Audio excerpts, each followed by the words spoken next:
Para deixar o Du feliz, eu vou falar de uma vez. Para mim, esse primeiro episódio fez cair por terra tudo que eu falei mal da primeira parte. Aí, ó. Eu estava esperando de ser dito, né? Estava esperando de ser dito. Inclusive, a gente tem que chegar logo lá no último episódio para poder dizer, para quem ficou chorando que não tinha, rolou espadada para tudo que é lá. Teve soco, teve curto gato, tinha porrada e bomba.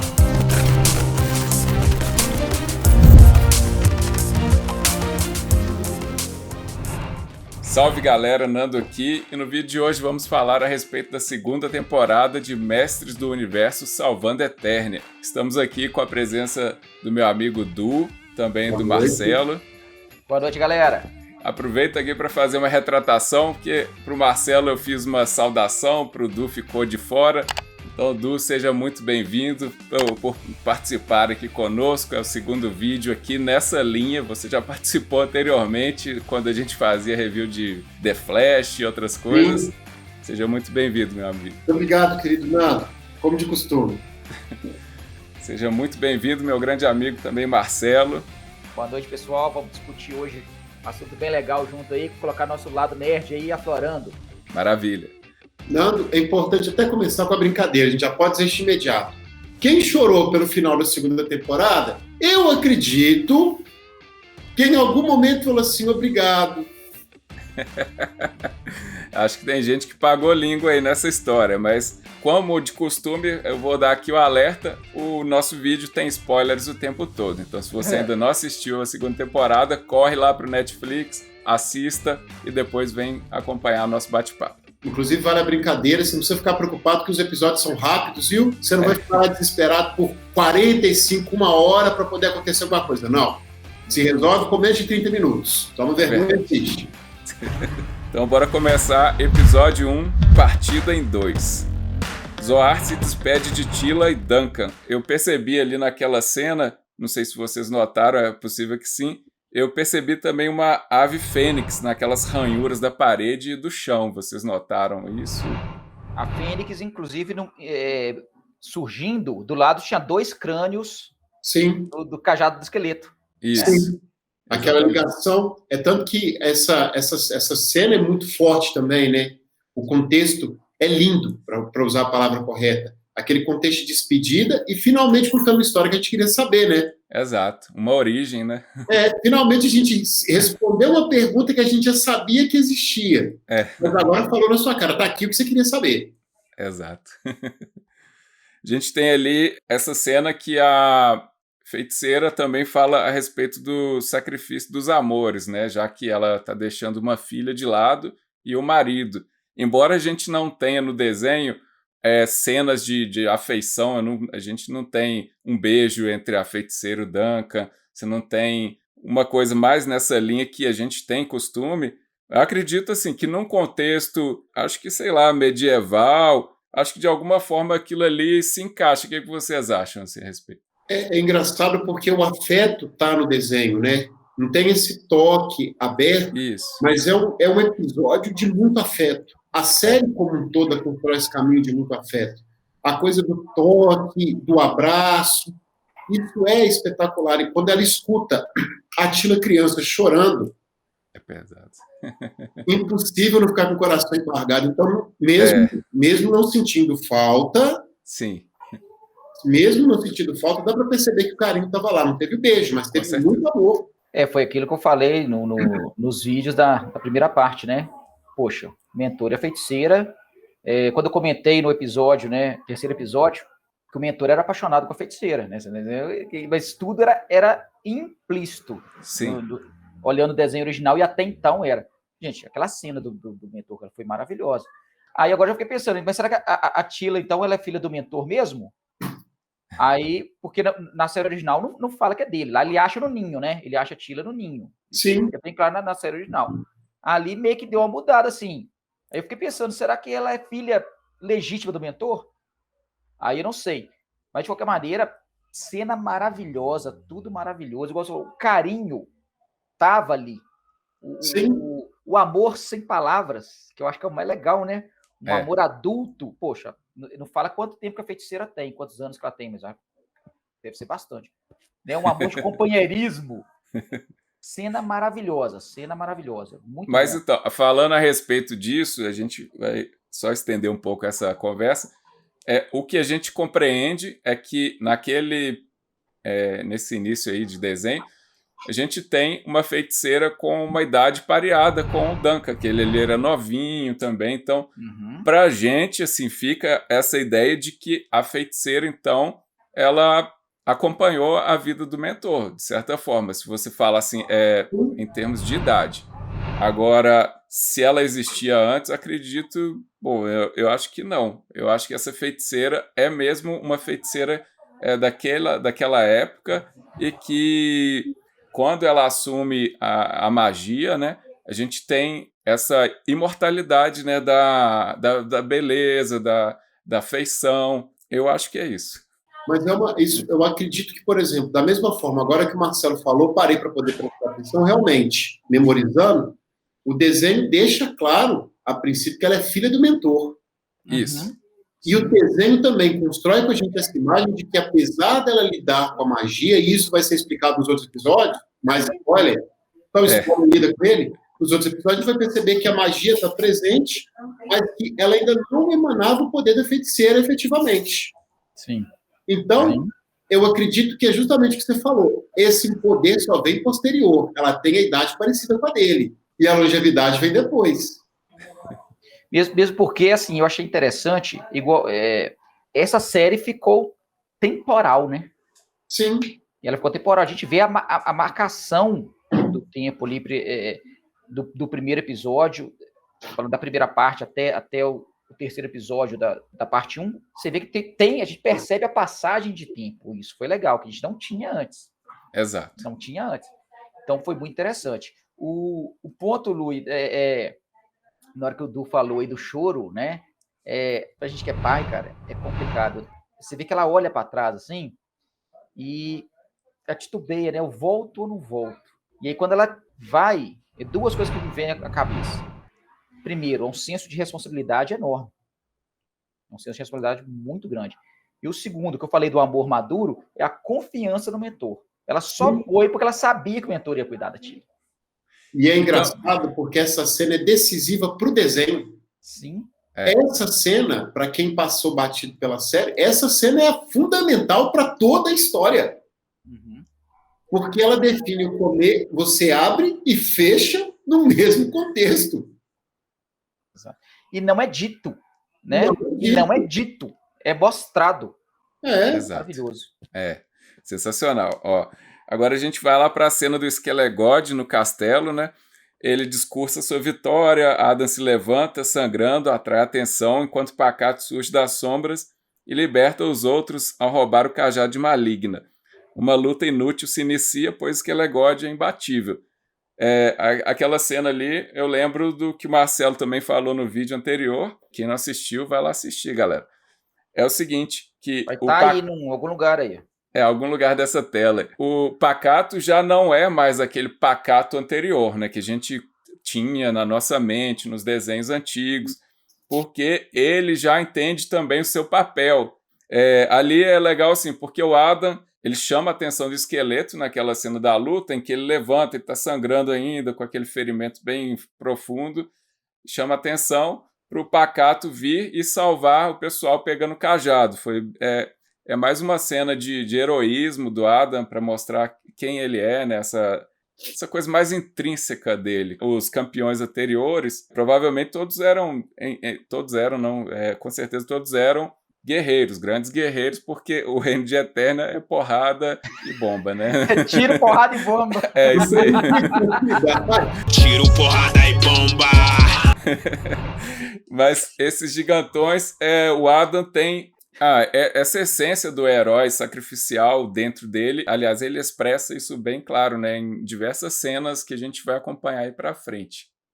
Primeiro muito legal perceber a construção do Pacato, porque a confiança do Adam e principalmente essa construção de o Adam morreu, eu preciso ter uma postura, agora ele voltou, vou ter outra.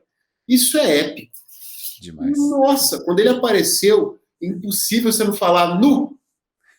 Ele está lutando. Ele tá lutando. Isso, pra gente que acompanha a série antiga, você já para e presta atenção, isso chama atenção. E o Adam se mostrando merecedor do poder, não é aquela coisa do, não, ele é só o outro lado do cara que a gente quer ver. Não, ele merece ter esse poder. Ele é a essência do poder. Muito doido. E existe aí um contraponto, que por acaso essa semana eu comecei a assistir aquele desenho que surgiu depois, o 2000 lá, o He-Man 2000. Tá. O Adam era um adolescente pirracento, ele chega teimando com a feiticeira, mas como assim? Então chama outra pessoa, ele é cheio de birra. Então a gente vê assim, óbvio que aquela série tem pontos fortes, que a gente entende que ela expande o universo, traz esses conceitos de Pretérnia, Subetérnia, o King Grayskull, né, que é o Rei Grayskull, e tantas outras coisas. Mas o Adam ali naquele começo, ele era um adolescente pirracento, gente. E assim, o único problema que eu vi da tradução, que colocou o Salvando Eternia, né? O Revelation. Se deixarmos como revelação, que eu prefiro chamar assim, eu também prefiro. Eu entendi assim, poxa, o Adam teve a revelação, ele não é mais He-Man. Então ele não precisava mais ser o bobão. Exato. É meio que, vamos lá, né? Eu sou o repórter do Planeta Diário. Quietinho aqui. Oi, Luiz, tudo bem? Quer um café? Né? Não, eu sou o Superman. Não é mais isso. Ele quebrou o óculos e jogou fora. Ele não é mais o Clark Kent. Ele era o Adam. Né? Então, com esse amadurecimento dele, reforçado no Pacato, assim, eu fico até com medo por ser tão fã, talvez eu enxergar coisas que não tava ali. Isso pode ter me ajudado a dar uma baixada na bola. Mas eu percebi que o Pacato ficou tão bem construído. Nossa, demais. Que quando, vamos dizer assim, o plano do Adam foi baseado na ação do Pacato. Foi. Ele não pensou em momento nenhum. O Pacato vai falhar. Exato. Ele viu que era outro Pacato. Ele viu que não era o Pacato. Medroso. Né? O medrosão. Ele viu. Então, era o gato, aquilo que eu falei, era o gato guerreiro sem estar com o poder imbuído. Isso. Né? E quando, então, fez a revelação, o Adam falou assim, olha, eu não sou mais o bobão, eu não preciso mais fingir que eu sou esse príncipe bobo. Tanto é que o tempo todo ele traça estratégias, que é o que um príncipe tem que fazer. Né? Os príncipes são treinados para serem estrategistas. E tem uma coisa que é importante, que ele estava encarando o poder que ele sempre usou. Ele não era isso foi lindo, porque ele não era um cara cru enfrentando o poder. Ele não era, por exemplo, o Abeleão aparecendo na frente do esqueleto transformado. Ele era nada. Ele falou, meu filho, onde você está, eu estive por muito tempo. Então você vai conseguir, mas eu tenho tempo. Foi lindo.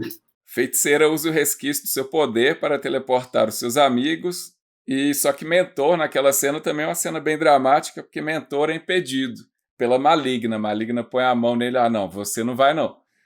E a Esqueleto mata Zoar. Aquela cena também é triste, absurda, embora assim, eu não tenha chorado, porque eu chorei em outras cenas, mas nessa não. A gente sente o peso absurdo que é aquela representação, porque ele fala assim, é hora de termos uma nova feiticeira, e traspassa lá com a espada de Grayskull, inclusive, que assim, tem muitas simbologias naquela cena, e Mentor, assim, ele se desfaz, ele fala assim, eu não acredito que você teve coragem de fazer isso tudo. É pesado, primeiro, você pensar que realmente, pensando o título como revelação, pra gente uma revelação ter que abrir mão da feiticeira, né? Para os mais velhos, aquele momento é um momento de corte. Porque eu falei de novo, a feiticeira tem todo momento de corte na série. Nós estamos abrindo mão da pessoa que sempre foi segurança na outra série. Ela está indo. E foi surpreendente. Para mim foi chocante, eu não vou mentir. Eu estou assim, eu não acredito que isso está acontecendo. Eles já mataram a feiticeira. E agora? Eu, nesse momento, eu pensei só assim, se matar o He-Man de novo, eu desligo a televisão. Poxa, matou a feiticeira em Grayskull. Justamente. Né? Perdão. Por mais que a gente sabia que ela não ia continuar, porque tem spoiler. Você vê o cartaz, tá a Tila lá com algo brilhando na terra, você fala, vai dar alguma coisa ali. Para ter uma feiticeira não pode ter a outra. A gente fica pensando no caminho do herói, né? Ela vai se sacrificar em algum momento. O esqueleto chega do nada, é a segunda pessoa que já mete a espada do poder. O cara tá um churrasqueiro, viu carne e tá espetando. Não, é uma brincadeira, me perdoa, Marcelo, mas é uma brincadeira que dói. Ele, no primeiro episódio, nas primeiras cenas, ele já matou a feiticeira. Você fala assim, meu amigo, tem mais 5 episódios, não faz comigo, não. Exatamente. Mas o pensamento é mais ou menos esse mesmo. Então, igual o Luiz falou, nessa cena eu não chorei, mas eu falei assim, poxa, eu não esperava que fosse assim. Eu já esperava que ela iria morrer, mas não seria dessa maneira. E o importante, que assim, também achei muito interessante, que a gente sabia que a feiticeira é muito poderosa. Mas essa série veio mostrar pra gente o quão a feiticeira era poderosa. Exato. A magia em Eternia é poderosa, né? Essa frase, quando você descobre, a magia é isso tudo. É uma expansão, né? E outra coisa, ainda de acordo com o título, que é Partida em 2, a gente vê aí, é o que eu disse, eu acho que os títulos são muito acertados. E ali você pode ver que o Mentor foi partida em 2 naquela hora. A Feiticeira foi partida em 2 no começo, naquela origem, porque ela queria estar com seus amores e ela teve que partir para uma missão maior, né, que também os preservaria. Então, eu acho que vai partindo muita gente em 2 aqui nesse episódio. Sim. E eu não comentei do Mentor, até uma coisa que eu queria comentar, é o seguinte, tem uma frase que eu sei dela, eu uso um tempo, que é assim, apaixonar é muito fácil. Apaixonar pela mesma pessoa todos os dias é que é o difícil. E a gente vê que por isso que eu sou tão fã do Mentor. O que o Mentor fez, além dele ser apaixonado pela feiticeira todos os dias, mesmo sabendo que ele não poderia estar com ela mais, a partir daquele momento que ela virou a feiticeira, cara, ele continuava totalmente devotado ao amor dele. Sim. Quando ele ele transpassa a feiticeira com a espada, você vê que o Mentor, ele não pensou assim, poxa, tem um Deus aqui do meu lado. Ele partiu para cima. Ele esqueceu até mesmo de Tila, esqueceu de qualquer tipo de treinamento que já fez na vida dele. Ele foi ali para segurar o amor dele. Essa hora, quando o olho dele encheu d'água, o meu já estava cheio, porque é um simbologismo muito forte. Muito forte. Muito forte. Assim, para deixar o Du feliz, eu vou falar de uma vez. Para mim, esse primeiro episódio fez cair por terra tudo que eu falei mal da primeira parte. Aí, ó. Eu estava esperando de ser dito, né? Estava esperando de ser dito. Inclusive, a gente tem que chegar logo lá no último episódio para poder dizer, para quem ficou chorando que não tinha, rolou espadada para tudo que é lá. Teve soco, teve pulo de gato. Tinha porrada e bomba. Tinha tudo isso. Redimiu. Esse primeiro episódio, assim, eu achei sem furos. Ali, então, prosseguindo, Esqueleto torna maligna uma nova feiticeira. O que eu achei, assim, é legal, né? É pertinente e me fez lembrar um pouco, não é que seja parecido, mas lembrou a Morrigan do Darkstalkers, que ela também tem aquele visual de morcego. E achei, assim, bem bacana aquela ideia, embora, assim, a gente veja que no final das contas aquilo também se tornou o próprio veneno pro esqueleto, porque ele coloca ela num posto que seria maior do que o dele, sem ele nem prestar atenção no que estava fazendo. Mas é a manota de não conhecer o poder, né? Exato. É o oposto que aconteceu com o Adam. O Adam contou por ter treino. O esqueleto é a primeira vez, então ele falou, preciso de uma feiticeira. Matei aquela ali, vai você. Aí ele não sabe. Inclusive, nós também, naquele momento, não tínhamos sido conduzidos a entender isso. Não. Pra gente era só ali, agora tem a maligna feiticeira. Exato. Esqueleto sendo esqueleto, vamos falar mais esqueleto aí na frente. Esqueleto sendo esqueleto, que bom que o esqueleto voltou a ser o esqueleto. Justamente. E ele disse, é isso, na verdade, eu vou nem dizer que não pensou. Foi assim, tem que ter uma feiticeira, tá lá. Toma aí, ó. O He-Man tinha a dele, ele quer a dele também. Luiz, é isso que eu ia falar. Eu tava pensando em falar. O He-Man tinha, gente, uma feiticeira. Eu tenho que ter minha feiticeira também. Ué. Então, ainda bem que faltou um pouquinho para transformar um Homem-Fera de feiticeira, se vacilar. Porque é o esqueleto, né, gente? Um outro detalhe muito importante aqui. Adam tem um ferimento grave. E ele fica inconsciente ao ser teleportado. O cara já estava ali, ele deu tipo o máximo de sua energia, né, quando ele estava enfrentando o esqueleto para poder ganhar tempo para o Pacato agir. Na hora que teleportou, o sujeito ficou inconsciente. Aí o que acontece? Tila vê que ele está numa situação fatal ali, né? Praticamente assim, se não tiver socorro, o cara já vai morrer aqui de novo. E como que vai ficar a nossa história, né? E aí, como diz o Marcelo, já não aguento mais. O He-Man morrer 3 vezes, eu vou parar de ver isso aqui. Mas aí que tem de surpreendente para nós, embora já no trailer tenha revelado isso. Tila pede a Zoar, só que no trailer não mostrou, né? Ela pede a Zoar ajuda para curar o amigo. E que não é só curado, ele também recobra a consciência, porque ele estava ali apagadão. Assim que é curado, ele recobre a consciência e Zoar se despede de Tila. É uma cena também triste porque ela está percebendo ali naquela conexão de mãe e filha e também por conta da magia entre elas, que a mãe se despediu. Ela naquele momento, ela falou assim, minha mãe morreu aqui. Ela sentiu o que aconteceu no castelo. Sim. E é um recorte que é engraçado pensar, né? Mais à frente a gente vai tratar da questão de como o esqueleto lida com as almas. A feiticeira escapou. É verdade. Mas ele estava aprendendo, né, Edu? Que aí ele vai... Mas embora, sim, a sua pontuação é ótima. Foi muito bem pontuado, porque vai ser um ponto de reflexão um pouquinho mais à frente. Fisto e Clampchamp querem enfrentar Tila e Andra, mas Pacato interrompe e depois vem Adam. Aquela cena também, assim, a gente vê que o povo não reconhece Tila pela aparência nova que ela apresenta. Assim, é um pouco misterioso a gente pensar assim, o povo convivia com ela só o dia inteiro, mas porque cortou o cabelo diferente, enfim, vou ficar rendendo esse assunto não. Eles contam que a família real partiu juntamente com os Eternos. Aí nessa cena, a gente já começa a ver o poder também sendo manifestado pelo esqueleto, né? O Skelegod aparece e lança uma fumaça que contamina tudo que toca. É interessante essa cena porque a gente tem também um certo contraponto.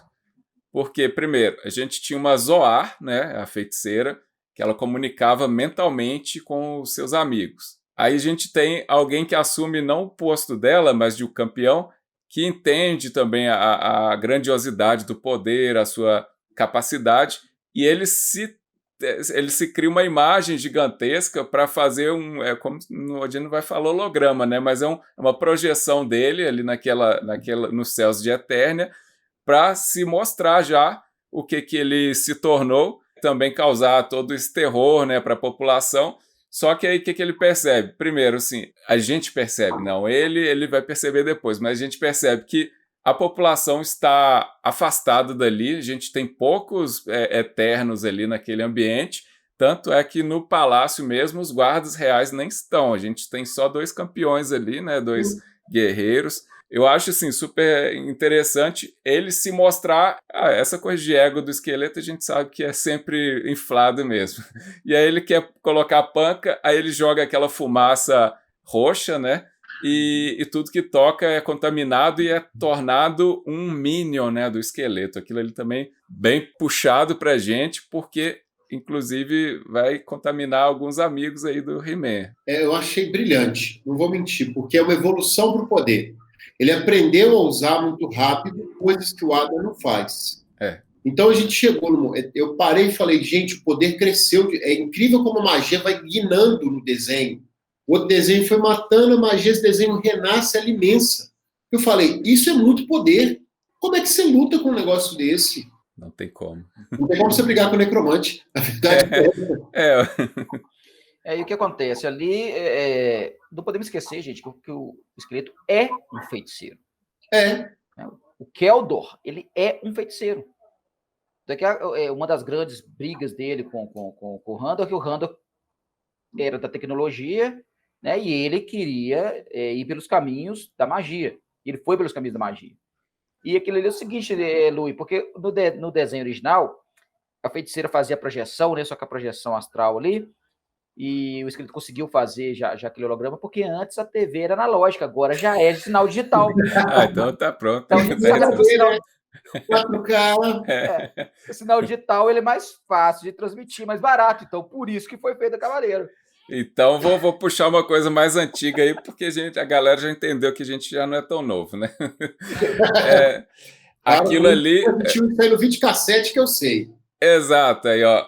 Então, puxando todas essas falas do Marcelo, o que acontece? Aquilo ali ainda lembra a propaganda que tem no De Volta para o Futuro, que o tubarão é projetado, sim, entendeu? Aí, tá aí, ó. Boa.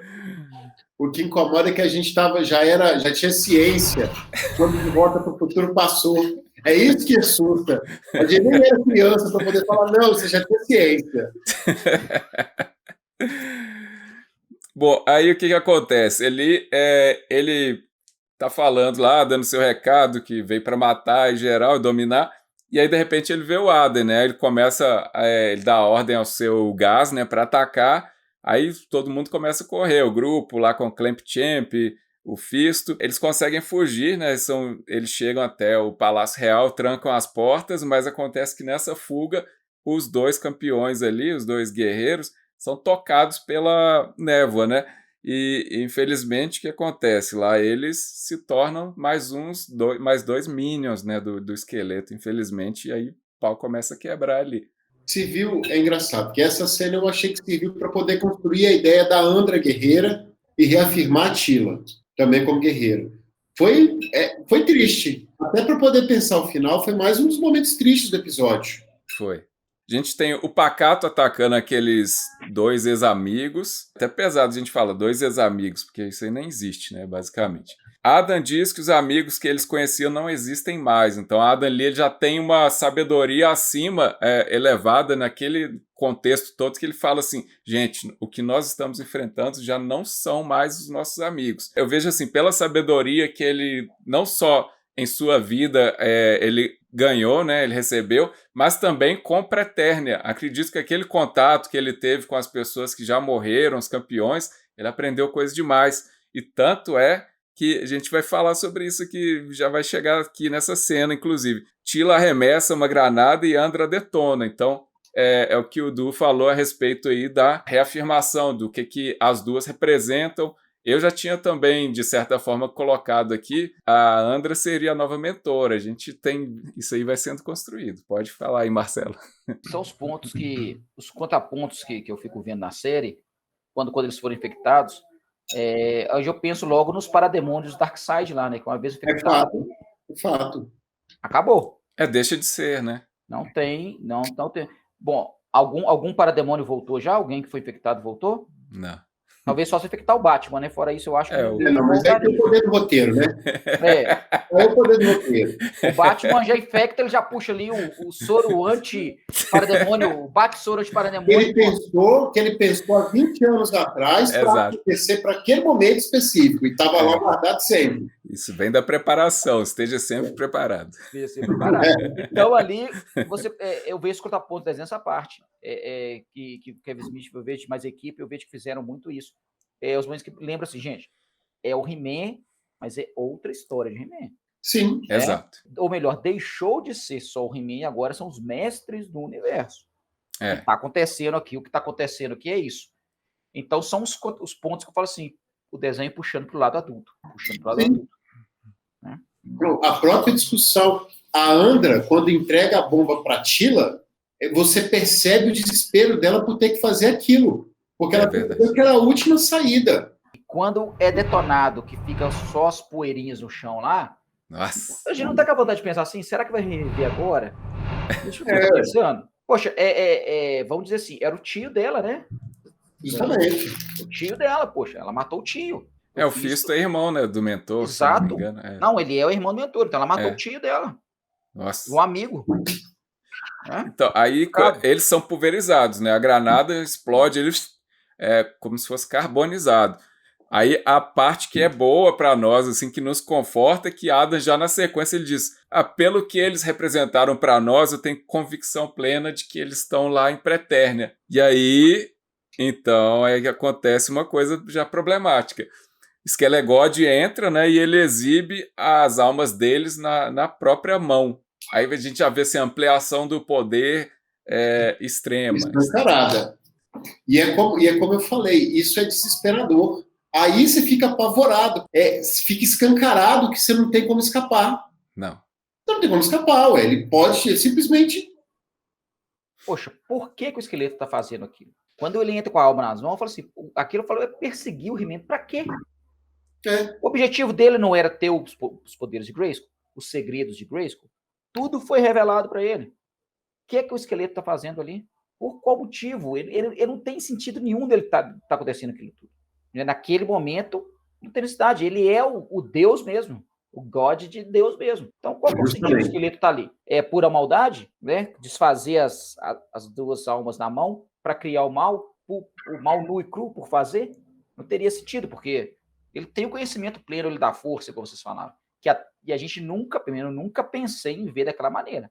E é uma coisa espetacular nessa dimensão de poder que bate justamente com o que o Marcelo falou, né? O esqueleto explode o poder, que para a gente era imenso. O poder deixa de ser só a força e a resistência, e de repente o poder é magia bruta dessa, de criar cópias, de ser necromante, porque é importante que ele vai fazer necromancia com quem ele criou, e a ideia de controlar a vida e morte. Aqui que ele descontrola não só a vida e a morte, mas o pós-vida também. Então, a coisa assim, ficou um nível hardcore, não tem mais limite. E isso é construir um bom vilão. Para quem tem dúvida, é assim que faz um bom vilão.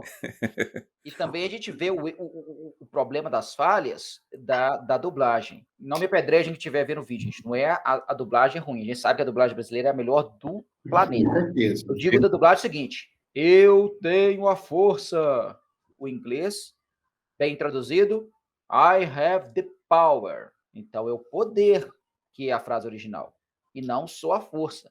Então, a gente via muito o He-Man usando a força, remetia a força bruta. O He-Man dava soco, carregava montanha. Era força, força, força. Para mim, o He-Man sempre foi o quê? Um cara forte. Justamente. Um Hulk. Exato. E agora, não, o esqueleto, a gente mostra que realmente a tradução deveria ter sido eu tenho poder, porque poder puro, cru e destinado. É tanto que fica uma pergunta que eu queria fazer para vocês, que é a brincadeira. O poder polariza aquilo que você faz bem. O poder polariza aquilo que você faz bem. Ele deixou isso muito claro. O poder polariza aquilo que você faz bem. Intensifica o limite, né? É tanto que o esqueleto virou literalmente um supra-sumo. Sim. E aí ele condena essas almas à subetérnia, olha só. Então, assim, é terrível pensar, porque a gente sabe que o senhor de lá é o Fulgor, mas ainda é melhor pensar que eles estão lá em subetérnia do que a alma deles ter sido aniquilada por completo. E depois de um discurso, o esqueleto começa a rir e Adam ri junto. Aí o esqueleto interrompe, e aí, cara, mas você quer rir de quê aí? O que você tá rindo junto comigo? Aí Adam fala, eu sempre tive a dúvida do que aconteceria se eu chamasse o poder sem a espada. E aí ele falou assim, é a única coisa que eu tenho, já que a espada está com o esqueleto. E aí ele diz as palavras mágicas. E aí, para nossa não surpresa, porque a gente já tinha visto o trailer, infelizmente, né? Eu acho que valeria a pena não ter visto.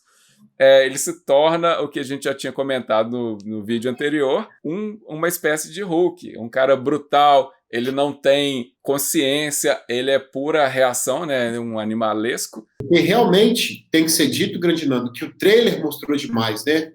A gente pode até perceber que esse trailer mostrou demais por uma questão também de muito burburinho contrário que a série teve. Teve muita gente que ficou contra, e uma das principais críticas, o trailer cumpriu. Que é avisar para essas pessoas que estavam revoltadas porque que não tinha He-Man, que ia ter o máximo de He-Man que elas poderiam aguentar.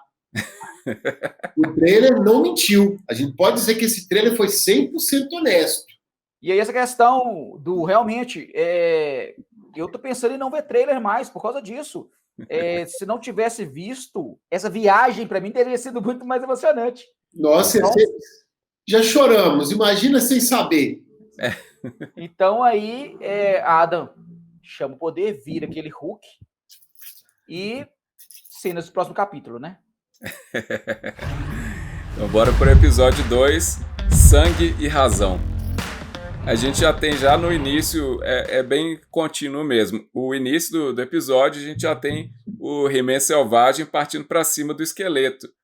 E aí depois também tem a questão dos Minions do esqueleto que partem para cima do He-Man. Aquela cena, gente, eu achei épica por um simples fato ali, que foi o machado cair perto lá do He-Man, que é o machado do boneco clássico. Ele já caiu degolando geral, a carnificina ali é absurda. Aquelas cenas de luta do He-Man selvagem são absurdas. Ver o Skelegod apanhando foi muito legal. Porque, assim, a surpresa, é o que eu falo, esqueleto é apaixonante, gente. Esqueleto é apaixonante. Por quê? naquele momento ele começa a tomar um couro do He-Man e ele esquece que ele tá com o poder. Eu acho que ele tá tão acostumado a apanhar do He-Man. Fala, é só mais um dia em Eternia. Então, né, ele buga por alguns instantes, assim. E você falou tudo, na hora que faz aquela união, né? Pô, será que vai ser só mais uma arminha que acompanha o hominho? Não, o machado caiu e ele saiu quebrando geral. Definitivamente, o He-Man mata. Não, e o principal, ele é muito poderoso. É a brincadeira do... Você sentiu falta do cara lutando? Tá aqui, ó, extremo lutando. Extremo. Eles não são pessoas que ele está matando, eles são monstros. É outra discussão. E o que eu vi naquela batalha do He-Man Selvagem com o Skeletor, que eu pensei foi o seguinte, na hora me remeteu a morte do Superman. E Apocalipse e o Super-Homem lutando. Não sei se quem estava lá viu os dois lutando. Porque você percebe que a câmera faz aquele jogo, né? Ou será que quem estava lá viu alguma coisa ou foi só borrão acontecendo? Porque foi fantástico. Foi uma cena fora do comum. Se fosse no Yu Yu Hakusho, a gente teria lá o Riei e Kurama conseguindo contar quantos socos o povo deu, né? Mas aqui a gente não sabe se alguém conseguiu enxergar. E aí, na hora que os Minions juntam lá em cima do He-Man, ele explode todo mundo. Gente, é muito legal. É muito legal. Doido demais.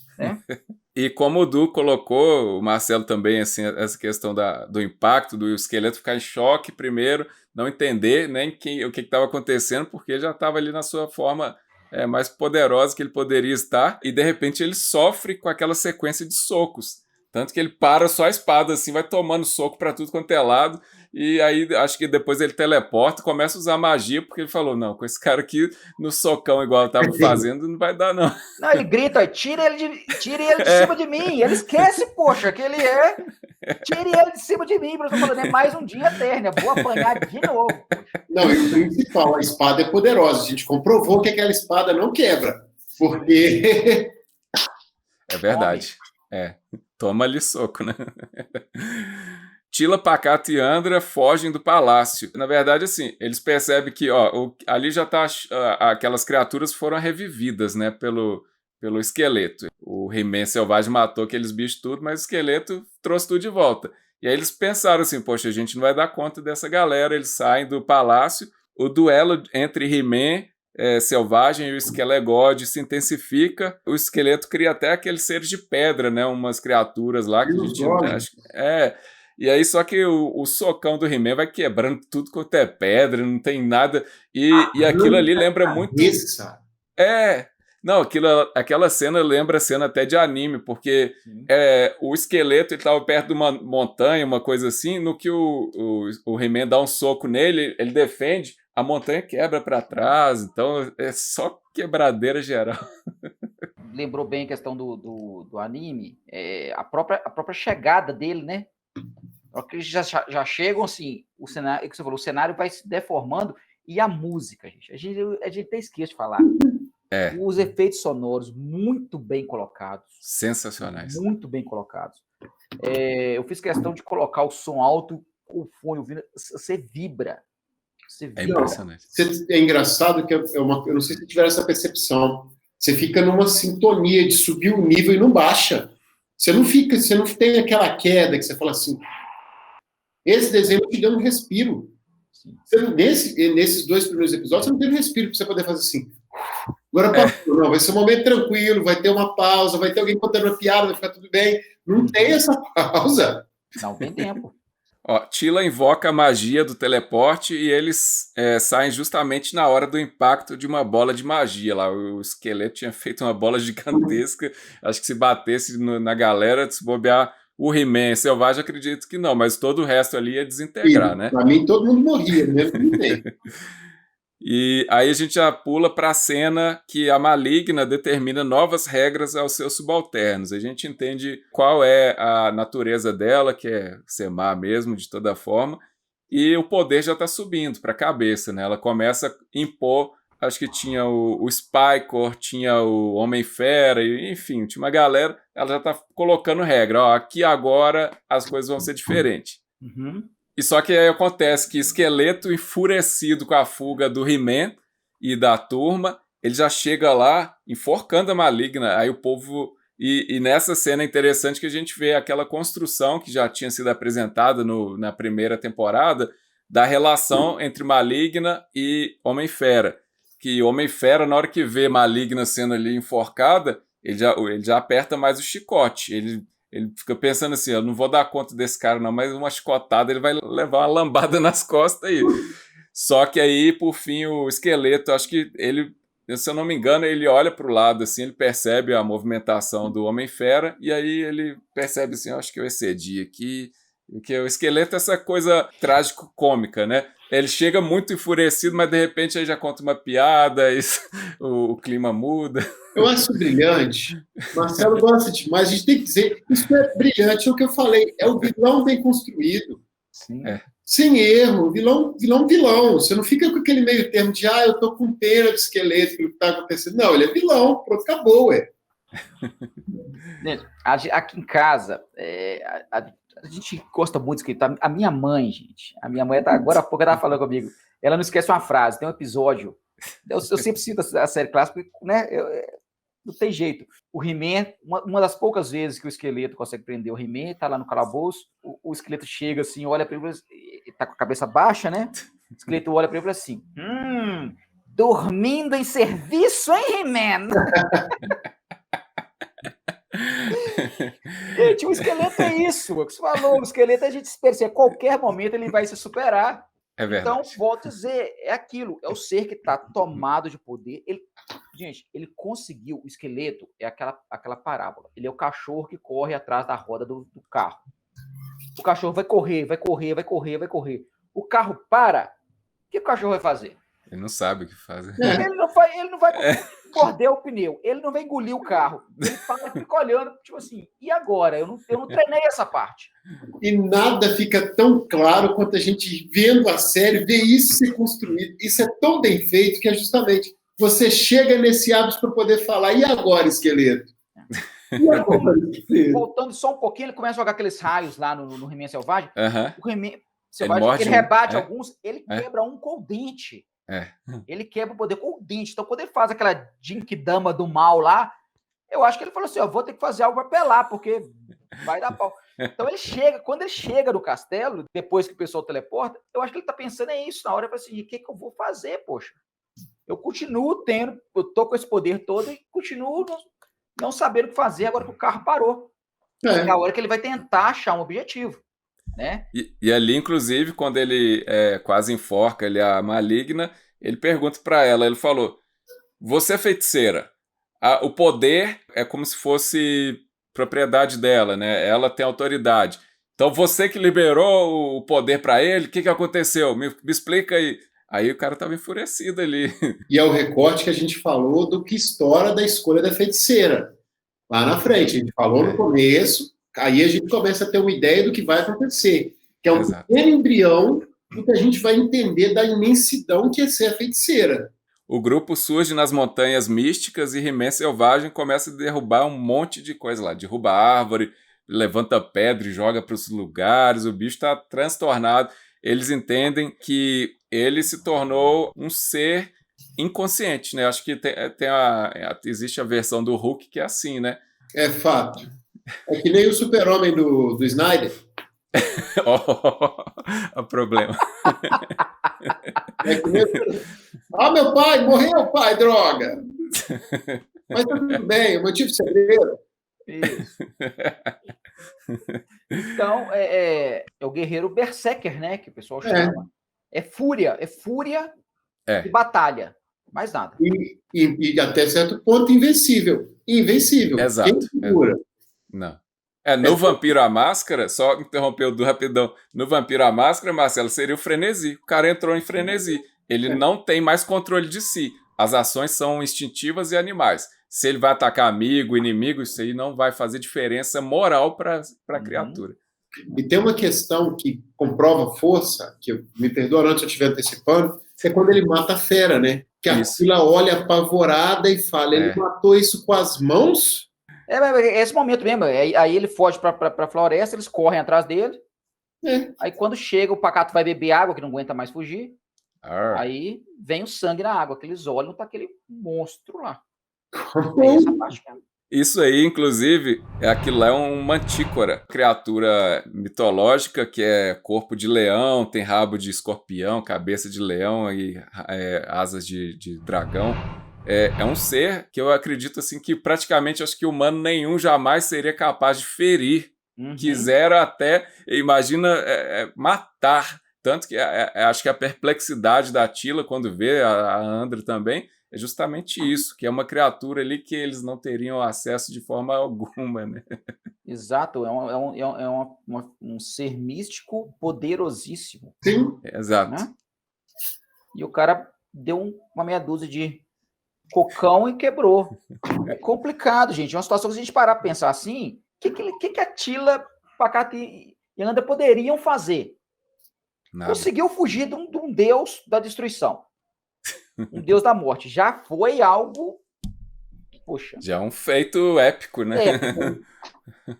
Tem um Hulk lindo, louro e forte, como diria Mamonas Assassinas. E laranja. Ali. Quebrou no pau, igual você falou, umas figuras fortíssimas de um universo inteiro. E tá vindo pro seu lado. Você vai fazer o quê? Aí o que acontece ali, inclusive, nessa cena, realmente o He-Man começa a vir pra frente deles, só que ele é interrompido por uma trombeta. Ele escuta a trombeta da Guarda Real e aí chama a atenção dele. É o que a gente tá falando. Nessa ideia instintiva, ele ouviu um som, ele quis saber o que era, ou se era uma criatura para ele matar. Ele não queria saber, ele só foi e largou o grupo para lá porque era irrelevante para ele. Exato. Então tem aquela conversa com a Attila, que é a única pausa que a gente vai ter no episódio, que a Attila fala com ele, e aí a Attila erra nas palavras. Mas se você for pensar no desenho inteiro, é um dos poucos momentos que a Attila vai errar com as palavras, que ela falou uma coisa que não precisava, e descamba.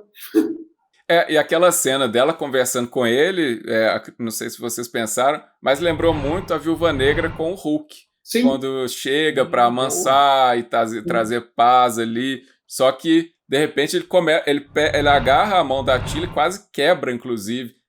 Você tá me machucando, Ada. Aí toca a trombeta e o bicho larga para lá, porque a gente poderia ter até a morte da Attila ali por um amigo. Ia ser trágico extremo. Mais tenso. Duncan está numa cela com a fera Orlax. É um bicho lá que é um polvo, né? Quase se fosse uma estrela gigante. Ele tentava atacar o mentor. O mentor não conseguia descansar por causa da fera. A fera era como se fosse também uma punição para ele, né? Ele está ali prisioneiro do esqueleto.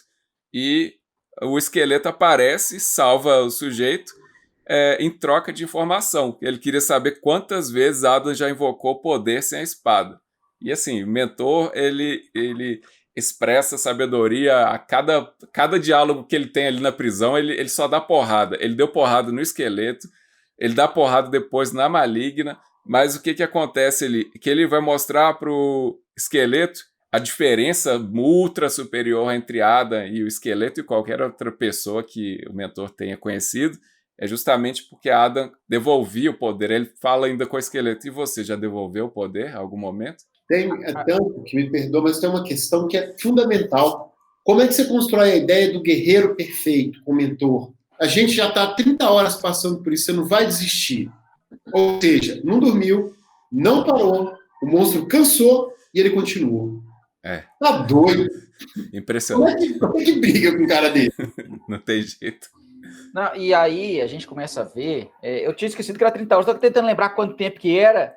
Eu ia falar 9, que para mim já era demais. Eu tinha esquecido. Então, e aí a gente vê que o mentor, moderníssimo, né, de tatuagem no braço esquerdo. Isso. E lutando. Lembrando a gente, soldado, né? Parece um brasão no esquadrão, né? Parece. Então, é isso, gente. É a sabedoria. Por isso eu sou tão fã do mentor, é a sabedoria. Aí começa a construir o Adam. Que quando a gente vê, quando eu vi o esqueleto fazendo tudo aquilo, até então, eu falava, poxa, mas o Adam só dava soco. O cara só levantava a montanha. Ele só levantava a montanha, ele só dava soco. Então, por que ele fazia só isso? É porque ele era aí eu estava parando para pensar, porque o esqueleto tem não sei quantos anos, é um feiticeiro estudado e tal, e o Adam é um moleque, Será que é por causa da maturidade? Aí é a hora que o Luiz bem lembrou, a primeira pancada do mentor, que deu pancada em mim também, que ele falou assim, mas o Adam devolvia o poder. Ele entendia que o poder era para ser usado para ajudar os que não tem como se defender. Aí eu comecei a pensar, poxa, o Adam é fera. Fato. Era vou voltar lá, era o óculosinho do Clark. Era tudo pensado.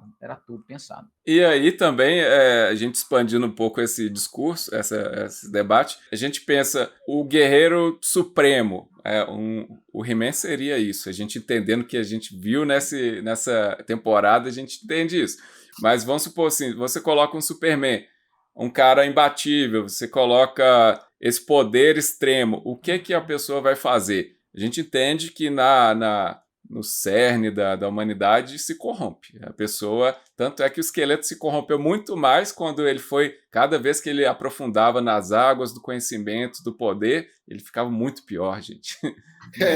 Quando ele olhou para o universo, quando ele entrou naquele globo que ele conta que vai ter uma conjunção de planetas, que aquilo é apavorante. É apavorante, porque você pensa, esse cara não tem limites. Uhum. Não tem. Esse cara não tem limites. E ele está de um momento bizarro. E aí o contato com o mentor é um dos poucos momentos nessa construção do episódio que o esqueleto parece menor. Sim. Tamanha grandiosidade do mentor, o esqueleto ficou pequeno. E ele não estava enfrentando o He-Man. Justamente. Você colocou muito bem colocado. Ele ficou pequeno perante um humano. Não é perante He-Man.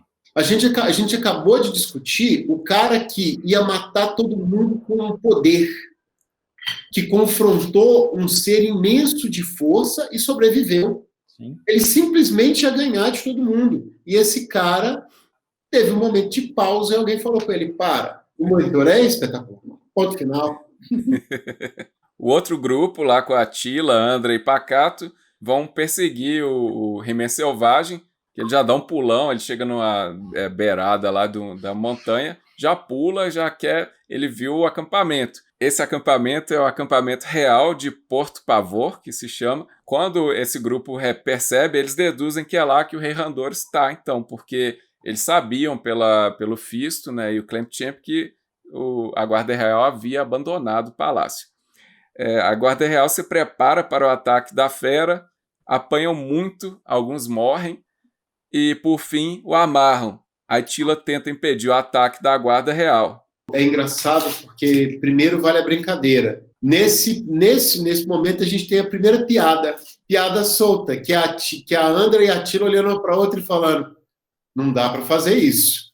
Porque o destrói, ele simplesmente parcua 1000 por hora, ele pula de um lado da cambalhota e fala assim, meu Deus do céu, ele percorreu um mundo de distância com 4 toques. Uhum. E aí elas se olham humanas, pequenas, o Pacato olha para elas e diz, não dá. Isso é engraçadíssimo. Eu chorei, eu tô assim, gente, como é que você corre atrás de um cara que pode fazer isso? Não corre, você simplesmente olha o cara. Não tem como. Tchau. Não, e a cena é a plástica dos saltos dele é muito bonita, né? Aquelas árvores com aquelas cores, cada uma é mais bonita que a outra. E ele fazendo aqueles movimentos muito rápido, muito, muito, muito legal. Ele matando, quando ele entrou matando os guardas, mas eu pensei, poxa, tá subindo o nível mais ainda, é o que o Du falou, não tá baixando o nível, não tá matando mais lá os mini esqueletinhos, não, agora ele tá matando gente. Exato. Aí a gente começa a ver, eu entendo que tem que ter a continuidade do desenho, mas aí a gente vê por que a Térnia é um lugar que não dá pra gente ir, né? Porque os guardas conseguem, com corda, segurar o He-Man, que tava dando pau no esqueleto.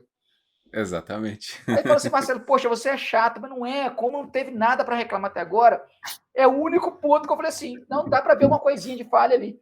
É só o pessoal segurar ele na corda, gente, porque o resto não tem o que falar, foi maravilhoso. Eu também concordo que é inadmissível ainda que fossem 300 pessoas ali, né, puxando corda. Para mim, eu consigo lidar bem, porque aí você faz a suspensão de descrença. A gente esperava que fosse acontecer algo com o Randor. Sim. Não tem como a gente não saber que ia acontecer aquilo. A gente esperava. Então, falei, isso vai ser aquele momento para poder vir outra cena. Porque se você deixa essa besta solta, ele arranca a cabeça do rei e morde ela com a boca. Ele, Pronto, aí, ó. Mãe, cadê você? Sim. Então, a Rei Randor surge e reconhece os olhos de Adam. Aquela cena dramática extrema. A princípio, a gente fica bem assustado, assim, o que vai acontecer? Porque o rei reconheceu Adam, mas ali no Adam não conseguia reconhecer o rei. A gente entende isso aí com toda clareza. Só que Randor descreve o que Adam é de verdade.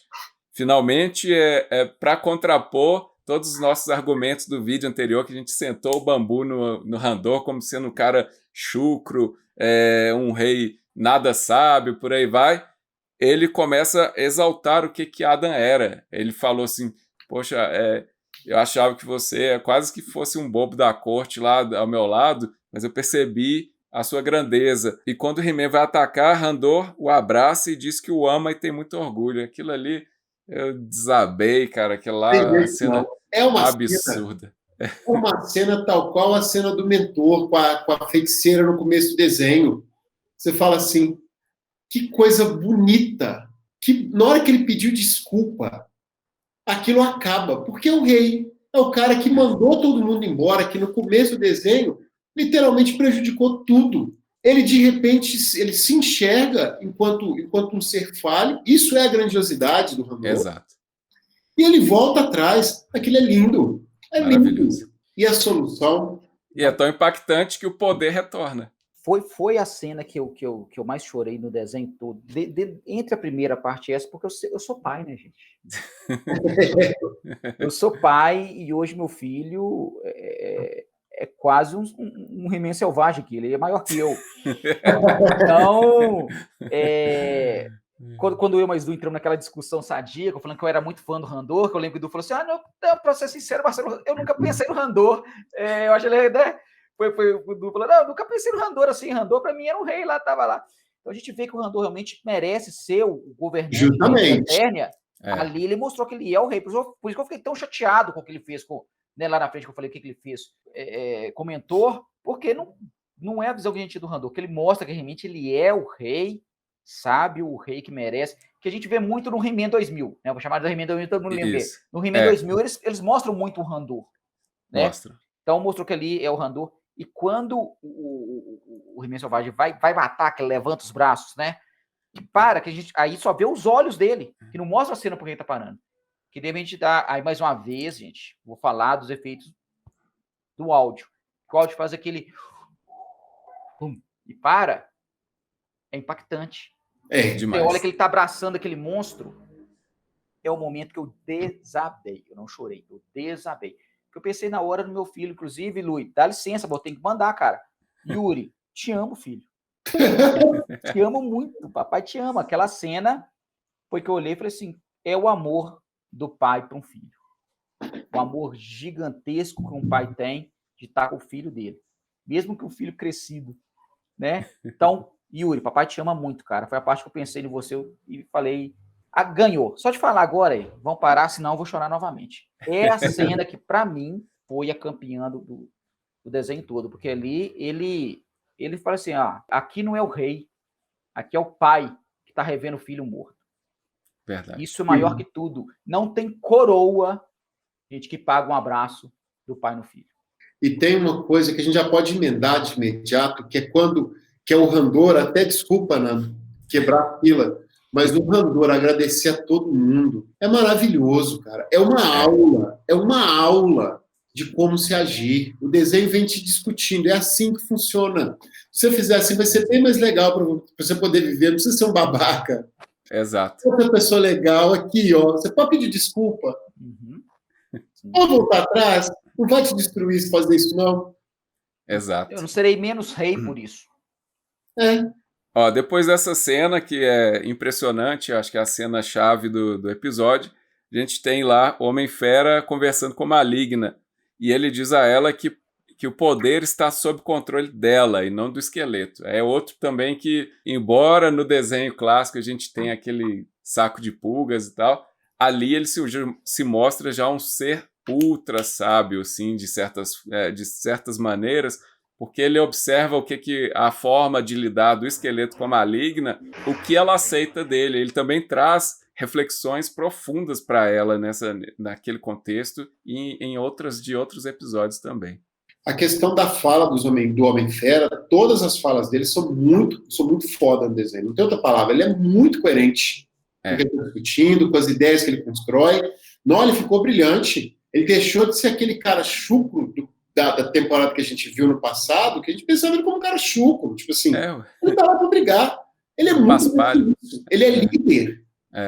Não só por ser forte. Interessante. A gente estava discutindo sobre personagens que foram upados, assim. Se você perceber, o Homem-Fera, desde que o esqueleto retornou poderoso, ele não engoliu o esqueleto em momento nenhum. Não. Ele estava calado, mas a postura dele é uma postura de reprovação, né? A postura e o amadurecimento do Homem-Fera tem um ponto assim, que eu acho que é mais interessante, que mostra que é o amor platônico pela maligna que ele nutria, e ali ele fala assim, eu vou externar isso. Eu vou externar isso. Ô, gente, é o nerd que gosta da colega que estuda junto e não fala nunca. Aí quando você encontra com ela 20 anos depois na fila de banco, você fala assim, sabia que eu era apaixonado por você? E os dois riem. É aquilo que eu vejo na cena. O Homem-Fera nos representa naquele sentido. É aquela amiga que você a vida inteira achava bonitinha, mas você nunca falou, porque ela era sua amiga. Né? Verdade. E quando ele dá o toque para ela, ele fala assim, mas se você é feiticeiro, o poder é seu. Agora, você é mais poderosa que o esqueleto. Ela fala isso. E a maligna, se eu não me engano, é esse ponto que ela fala, que ela até se assusta com ele de estar falando sobre isso. Né? Assim, ela breca ele, né? Ela para ele. Que ela surpreende e fala, mas se você não parar, eu vou te transformar na minha montaria. Então, já dá o primeiro toque. Tá bom, eu já entendi, mas fica na sua que eu quero continuar do jeito que tá. Episódio 3, Rato de Esgoto. Adam diz a seu pai que aquilo não é uma magia do esqueleto, porque o Randor estava achando, se isso aqui é uma magia do esqueleto, então eu prefiro morrer aqui com essa lembrança de amor do meu filho, do que viver miseravelmente igual ele estava vivendo. Ele já estava... quase que eu solto aqui, mas ele estava quase separado ele já estava separado, né, da Marlena. Ele diz ainda que Tila o salvou, né? Adam deixa claro. Randor não a reconhece de imediato, mas diz entender as ações dela ao deixar o palácio. Então a gente já volta para a nossa conversa anterior aqui, do episódio anterior, que ele vai se mostrando cada vez maior, um rei gigante mesmo, alguém ali sábio, e que não se envergonha de reconhecer os erros, porque, como diz o Du, isso aí não vai te matar. Se você pedir perdão para o seu amigo, para a sua amiga, no seu filho, enfim, não vai te diminuir em nada. Nesse contexto, ele lembra, né, que aquela situação que ela viveu de jogar a coroa e chutar o balde. Aí ele falou, eu entendo, você estava frustrada, você também estava decepcionado com tudo isso, e aí a gente só vai aumentando cada vez mais a admiração por ele, porque antes ele estava com raiva. É legal parar e pensar essa grandiosidade, né, do aconteceu e agora eu estou assumindo tudo que eu fiz, e eu continuo sendo rei, muito, muito pautado. E tem uma brincadeira que a gente discutiu durante o episódio, que é, quando você percebe a consequência de não saber quem era o He-Man para o reino, você tem a imensidão da importância do He-Man para o reino também. Sim. Ele mudou tudo. Tudo. A brincadeira do isso dá uma importância para o segredo, a ideia do... E porque aí você começa a ter, para a nossa geração, para os mais jovens, eles não vão perceber isso, mas e pode até perceber, tendo respeito com os meninos pela leitura deles de mundo. Mas o que termina acontecendo? Para a gente antigo, o segredo era intocável. Por que o segredo era intocável? Porque ia acontecer isso. A gente viu o que acontece quando o segredo foi revelado. Uhum. O reino acabou. É aquela situação que todo mundo defende, sempre estão tendo discussões na HQ por isso. Por que ter as contrapartes civis? Qual o motivo de ter uma contraparte civil? Tem muito herói que não tem uma contraparte civil. André é apresentado ao rei e ele oferece qualquer recompensa. Ali também é uma parte bem bacana de se ver. E ele fala assim, olha, bom, eu sou o rei, É aquilo que o Du até soltou. É amigo do rei, então o cara tem tudo enquanto tá com o rei, né? Só que ela diz, né, até uma parte super legal, porque vai introduzindo mais ela ao universo, né, do He-Man, que ela diz que por não ter uma família, seu pedido é permanecer com aqueles que agora são a sua família. E aí Randor, com esse já espírito de reconciliação todo, que ele estava ali cheio, né? Ele a torna tenente da Guarda Real, gente. Olha que coisa incrível. Eu até arrepiei aqui, porque foi uma cena muito forte nesse sentido. Por ser uma personagem nova, ela já vai ganhando peso. A gente já tinha mencionado anteriormente que ela seria uma suposta mentora, a gente já tinha até previsto isso, e ela vai cada vez mais caminhando para esse lado, né? E é uma coisa que, para a gente histórico, eu não consigo pensar o Randor fazendo algo diferente. Depois que ele faz, você fala assim, ele tomaria essa decisão em qualquer situação, porque é a decisão correta. É muito legal você perceber que ele vai tomar a melhor decisão quando ele está pensando. Eu teria pedido um McLanche feliz. Pô, gente, o pessoal saiu de Pretérnia, tomou pancada, teve que matar um monte de amigo, correu demais atrás do Hulk. Chegou no lugar, a pessoa falava assim, pede qualquer coisa, eu falava, um hambúrguer, meu amigo. Fez aquele Deus. Eu pedi outra coisa, eu pedi um PlayStation 5 e Xbox Series. Mas nesse momento, eu só ia pensar assim, eu tô com fome, eu quero comer, poxa. Ou até outra coisa, Marcelo. Ou como naquela série lá da DC, é uma lá que um demônio vai dominando lá. Não esqueci que eu sei que o Coringa vende a alma dele por charutos cubanos. Charutos cubanos, exato. Não, nós temos toda a prioridade, Randor. Salvei mesmo aí a parada, eu fui importante mesmo, e nesse momento me dá aí uma coxinha, uma Coca-Cola que tá valendo, cara. Vai me dar um emprego na foto, eu quero comer. Porque na situação daquela, eu acho que eu ia olhar aquele monte de tenda ali. E olhar para aquele rei e falar assim, ô, meu amigo, você não tá com essa bola toda também não, tá? Porque eu fui lá no castelo, a situação lá não tá legal. Tá precária. Se você tivesse visto como é que tá aquilo ali, irmão, você não tava com essa panca toda aí agora, não. Pô, mas aí eu vou ser obrigado a fazer um recorte histórico. 1755, em Lisboa, aconteceu um terremoto, seguido de tsunami, e depois a cidade pegou fogo. O rei ficou apavorado e mudou para a tenda. Primeiro ele mudou para um castelo, teve outro terremoto, o castelo ruiu. Ele falou, não vou mais. Ele passou a morar em tenda. Então o Randor é conceito. Aí, ó. O Randor é conceito. E realmente foi interessante na hora que ele fala com ela que ela não pode ficar ali, porque ali é um acampamento militar. Aí, assim, deu aquela... Pra mim, eu dei aquele 1 segundo de inspirado, assim, falei assim, não é possível que esse cara fazer bobagem de novo, poxa. E aí que ele fala, não, você não entendeu, você agora é minha tenente. Pronto. Né? Foda. Realmente, muito legal. Massa, muito massa. Rainha Marlena chega a uma nave e corre para abraçar Adam. Ela quer saber o que aconteceu. Aí Adam, com aquela coisa que a gente sabe de todo personagem de história, de TV, filme, qualquer coisa, é muita história. Só que ela já fala, não, você é meu filho, eu quero saber tudo. Aí já puxa o moleque, vem pra cá, que eu quero saber tudo. Eu achei fraca essa parte. O tanto que a parte do Randor foi excepcional, merecia mais. Eu achei que foi uma bronca de mãe. Porque você está acostumado a fazer bagunça, aí a sua mãe te chamou para poder conversar, chamando pelo nome, você, desculpa, mãe, foi isso. Sabe por quê? Ela sabia que o Adam era o He-Man, mas ele não sabia que ela sabia. Então, o peso que ela carregou nesse tempo foi muito grande. É maior, né? O peso que ela carregou foi muito grande. Então, assim, é uma cena emocionante, sim, mas eu vou dizer, eu acredito que merecia mais por isso, porque a cena do Adam, lá no episódio 1, fechando a porta, ele olhando para trás e falando, cuidado, meu filho.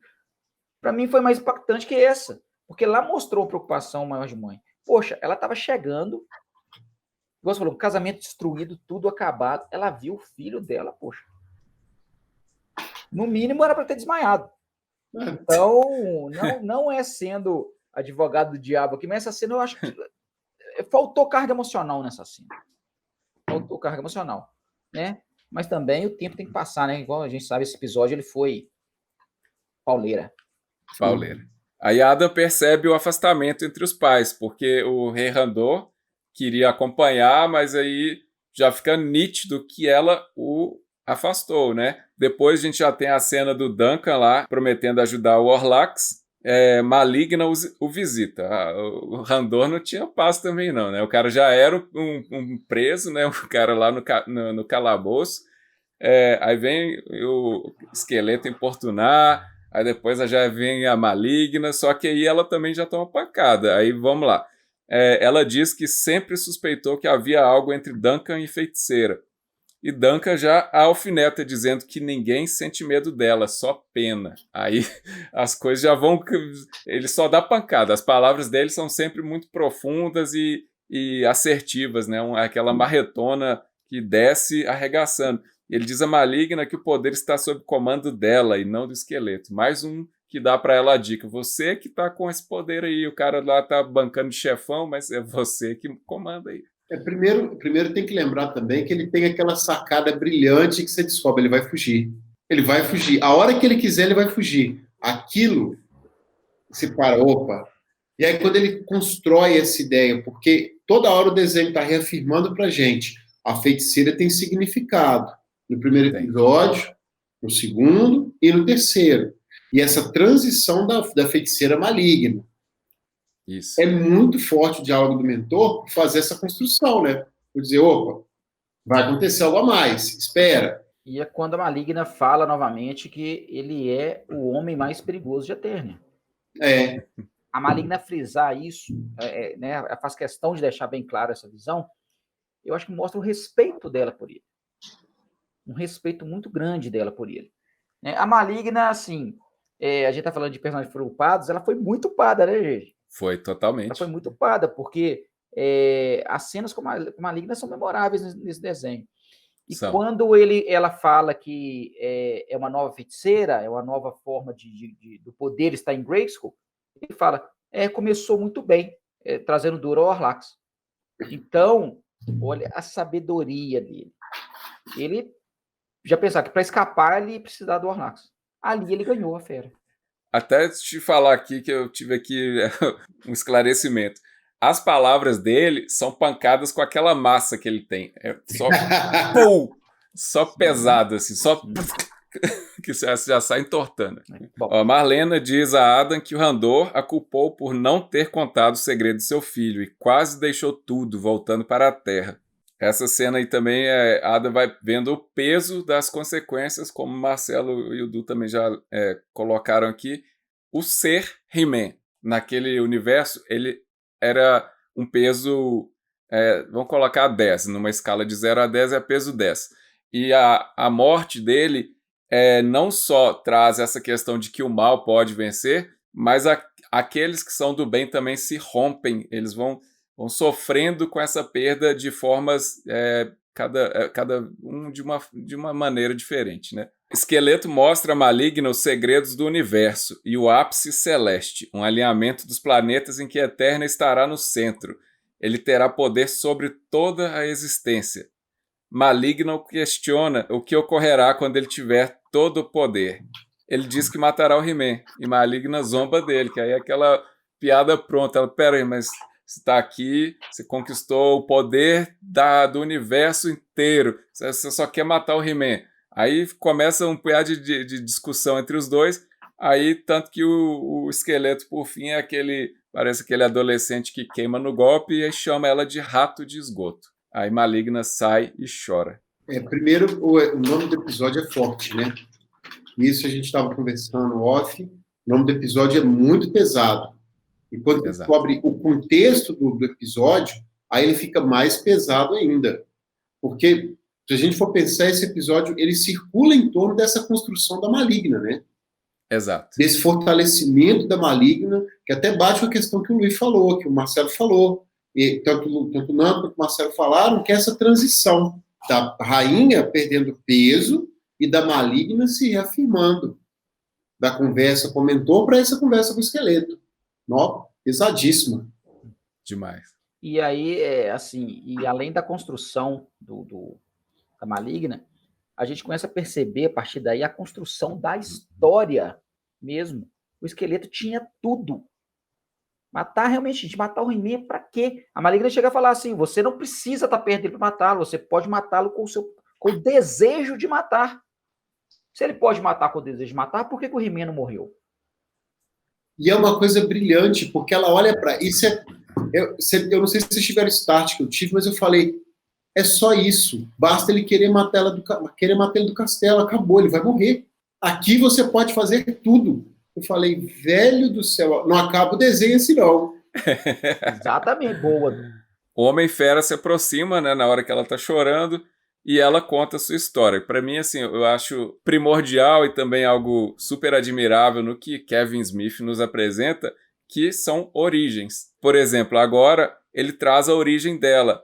Ele mostra que ela foge para o esgoto, né, por causa da sua família que estava faminta.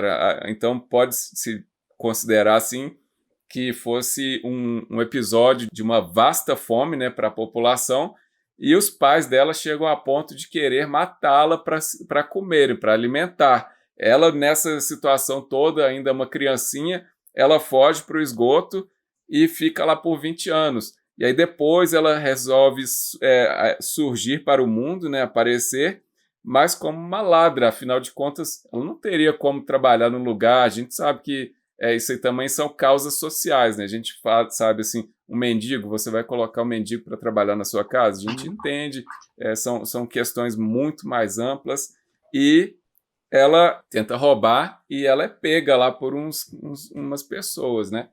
Primeiro, eu vou ser obrigado. Essa é uma das cenas mais fortes do desenho.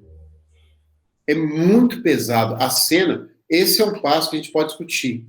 O desenho mostrou que é um desenho maduro. Essa cena é a cena, para mim, de todo o desenho, considerando a primeira temporada também. A gente vai considerar, num desenho de fantasia, um personagem se atravessar por espada, você vai esperar que isso aconteça. Agora, quando você tem a construção verbalizada de que os pais vão comer a filha por fome, isso é desesperador. Isso justifica uma mentalidade destruída como é a dela. Porque não tem como se esperar nessa pessoa um critério de redenção. Ela é uma vencedora, no sentido literal da palavra, isso é assustador. E essa cena, e aí quando ela, até retornando, quando ela usa o critério de poder, aquilo é espetacular, que é um primor de poder puro que não funciona. Essa frase agora só podia vir de um professor igual nós temos aí, que é o Du. Foi a cena mais pesada, e não vou falar do desenho, não. É uma das cenas mais pesadas que eu já assisti na televisão. A câmera posicionada logo abaixo, eu me senti... Gente, sabe quando eu senti uma sensação tão ruim quanto aquela? Foi assistindo o 13 Porquês. Não sei se vocês viram a série da Netflix, o 13 Porquês. Não. É uma série muito boa. Não sei se vocês assistiram. É uma cena quando vai acontecer também no 13 Porquês, uma cena pesada que a câmera é colocada naquele ângulo. Você estava abaixo, você estava na visão da Maligna, vendo seus pais vindo para cima de você com garfos e facas. Nossa. Pesado. Aí eu pensei assim, gente, que tipo... Porque eu falei, porque nosso grande professor Du sabe, nós somos seres frutos do meio. Como vai ser a mente de uma pessoa que passa por isso? Que é onde você tem o exemplo que deveria ser sua proteção, os pilares que deveriam ser da onde você tira as forças para você se construir como ser humano, vão te devorar. Então, vendo aquilo ali, eu pensei, poxa, gente, a Maligna, ela é até boazinha. Ela é até boazinha. O amena. Infelizmente, a gente pode falar que tudo que ela fez é ameno em relação a uma situação como essa. Porque ela sofreu o ato de violência, a gente tem que usar a palavra correta, o ato de violência mais severo de toda a série. Eu falo, foi um dos que eu já vi na TV. Um dos maiores que eu já vi na TV. Porque você assiste, como você falou, você assiste um Castlevania, que é a mesma empresa que faz. É normal, gente, ver o Belmont partindo todo mundo no chicote, não tem problema nenhum. Não tem problema nenhum. Não tem o significado que aquela história teve. Justamente. Não teve. E a equipe do desenho foi muito corajosa de colocar aquilo. É verdade. Principalmente muito feliz na abordagem. Eles não romantizaram a violência, eles não colocaram de uma forma para poder justificar o que aconteceu com ela como uma base para poder ser ruim. Foi apresentar uma situação. Nós estamos dando camadas para a personagem. A partir de agora, ela tem uma história. Você pode gostar dela ou não, ela é vilã. Então, não se iluda. Ela continua sendo vilã, mas essa vilã tem uma história. Eu fico imaginando na reunião fazer aquele episódio. Cara, você vai fazer isso, não, você é louco, cara? E alguém bateu no peito e falou assim, eu vou pôr a cena. Mas é justamente a questão de, tipo assim, é importante abordar também essa leitura. Sim. É importante você discutir que há conflitos no mundo e que Eternia também tem problemas. Uhum. E ela fala que ela começou a aprender a magia vendo situações acontecendo em Eternia, e aí, quando ela rouba, que ela corre, gente, e ela é socorrida, abre aquele portal e aparece o esqueleto. Nossa. Um esqueleto totalmente diferente, não é só a roupa da Horda, não. Eu até achei que ele ia aparecer com a cabeça normal, que ele ainda não ia ser o esqueleto. Também imaginei. Eu esperei, porque foi subindo lento, eu falei, vai aparecer normal. É, o Keldor. Vai aparecer o Keldor. Ele já era o esqueleto. Eu falei assim, aqui pra mim foi tipo... Então, pela série ser canônica, tinha que ser mesmo, porque quando ele pegou a face de caveira, ele não conhecia a Maligna mesmo, que a gente vê lá no He-Man 2000. Realmente ele não tinha nenhum desses asseclas dele. Mas, assim, e como ele aparece diferente, é um esqueleto mais novo, né? Bem mais novo. Diferente. Você viu como ele tinha uma postura mais soldado? E não é, vou dizer, não é só de forma, ele tinha a postura de ver. Então, até nisso eles foram sábios. Mas então, aí já tem um porquê, né? Ele estava com o cinturão do Hordak. E o Hordak é como se fosse um general, né? Uma coisa nessa linha aí. Mas tanto que ele tem a horda. Mas ainda, o mais interessante, ele não tinha ainda o He-Man. Não, isso não. Até então, aquele é um esqueleto que não conheceu derrota. Aquele é um esqueleto, por quê? Hordak vem de Etéria. Aquele ali é um esqueleto que Hordak acabou falando assim, ó, vai nesse mundo pra gente e domina aquilo lá, você é o cara. Aquele ali é o Vegeta, que falaram que Freeza falou assim, ó, mandamos um Saiyajin pra Terra, não deu em nada, vai lá e resolve isso pra gente. Acaba o problema. É o cara que foi lá resolver. Então ele chega imponente.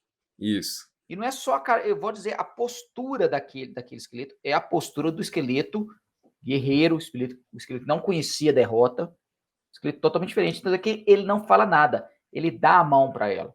Gente, é uma caveira, um corpo azul com a caveira amarela. E a aura de imponência dele era tão grande que ela deu a mão. Ela podia ter voltado para o esgoto, mas ela teve confiança e falou assim, eu não sei o que é isso, mas inspira respeito, pelo menos. E ela foi. E ele dá a ela também o cetro, né, e tudo que ela sabe sobre magia. Então, ele permite a ela crescer como pessoa, né, embora assim, falar vai crescer no mal, mas enfim, ali é a história deles. E o Homem-Fera a incentiva a ser a própria dona. É outro cara que também dá umas catracadas assim, épicas. A gente vai concordar que todos os personagens que eles escolheram para o núcleo principal foram bem trabalhados. A gente destaca alguns Homem-Fera, Maligna, acima da média, o próprio Esqueleto. Foi todo mundo muito bem trabalhado. A Tila, a Andra, o Mentor, foi todo mundo muito bem trabalhado. Porque se você for pensar, a gente tinha, na outra gravação, a gente tinha brigado sobre a questão do Mandíbula não ter sido aproveitado. Isso. Ele não faz falta. Não vai dizer isso, era um dos personagens que eu mais gostava no passado. Porque ele estava em todos os episódios. Mas o Mandíbula não fez falta. Não precisou de Mandíbula. A história funcionou amarradinha com quem estava no núcleo. Adam vai até Tila e conta a ela que seus pais se separaram por conta de seu segredo. Ele diz que havia um segredo que queria contar a ela desde pré-Eternia. E aí ela diz que já sabia que Feiticeira era sua mãe. Maligna vai até Esqueleto e o seduz. E aí agora ela começa a entender quem ela é nesse contexto todo. e ela diz que quer sentir o poder dele, mas como um mortal. Olha só, ela é tão sábia aí nessa ação que ela fala com ele ali caiu no conto do vigário, literalmente.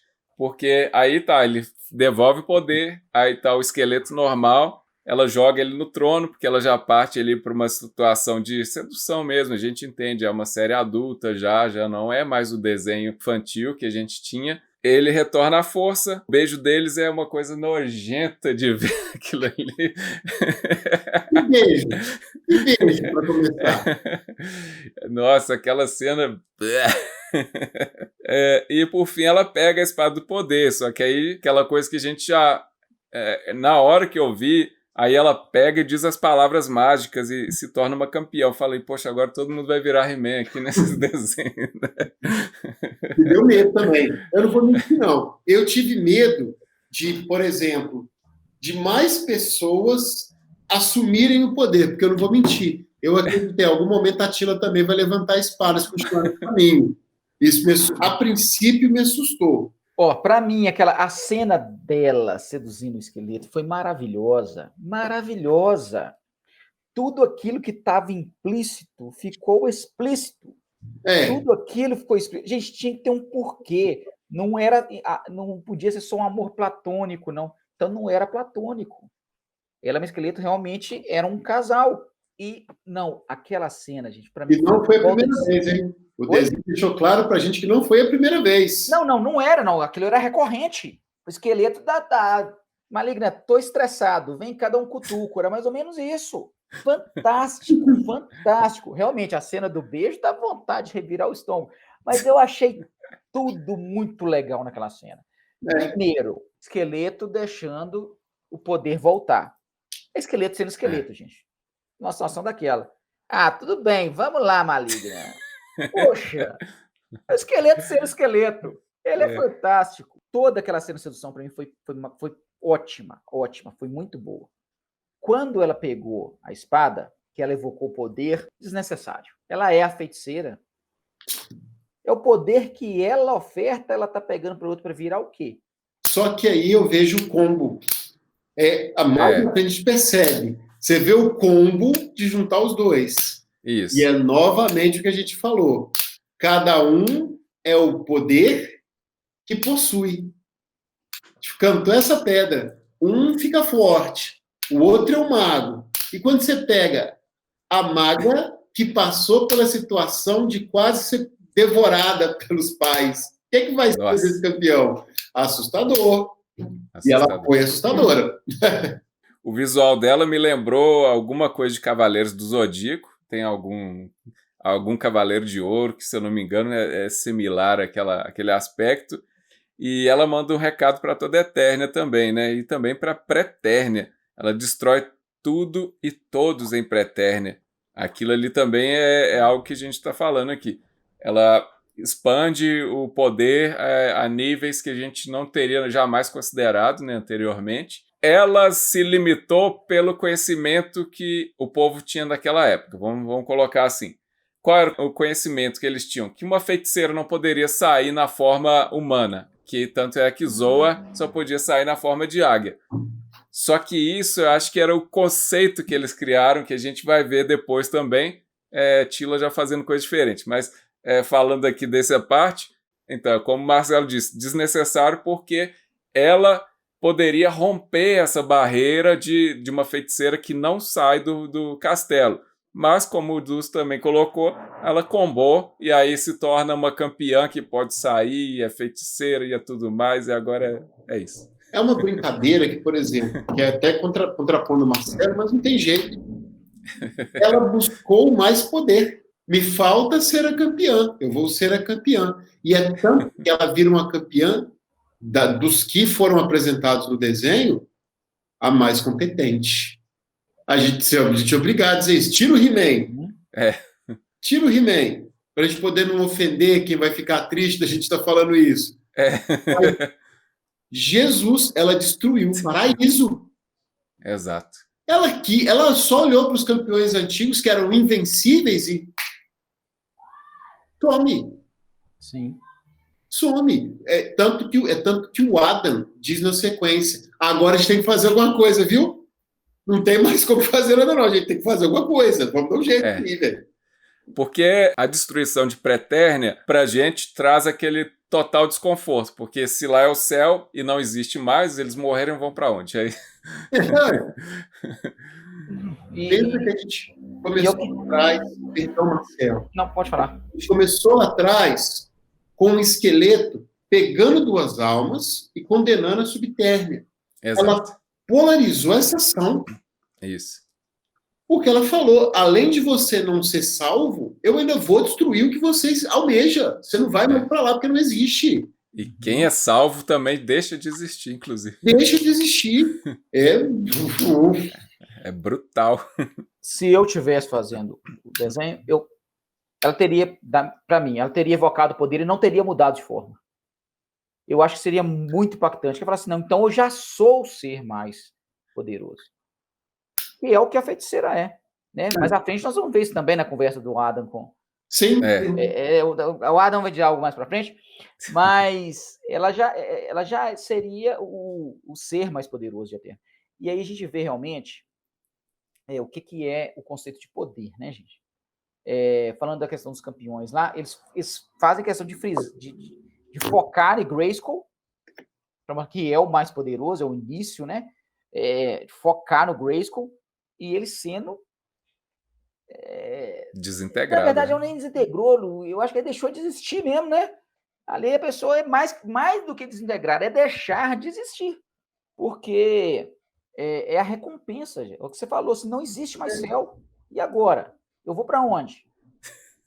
Eu não sou imortal, não existe mais céu. Cara, todo mundo pro inferno, hein? E não tem poder. É muito maluco pensar. Isso é o que eu falei da magia. A primeira temporada mata a magia. Isso. A segunda explode a magia numa concepção que ultrapassa qualquer limite que a gente imagina para o desenho. A magia é imensurável. Marlena, Adam e Tila discutem como vencer Maligna. Porque é o que a gente está falando. A coisa ficou no nível tão crítico que ele já tem que pensar numa solução. A rainha quer mandar um recado a todos os povos para a batalha.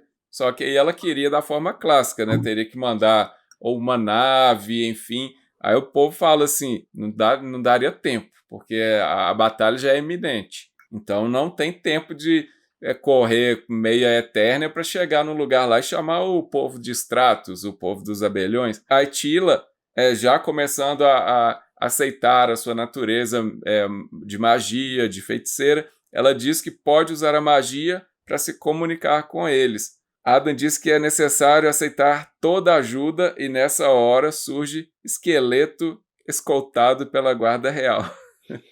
Surpreendente! Gente, como não amar o Esqueleto? Como não amar o Esqueleto? Ninguém esperava aquilo.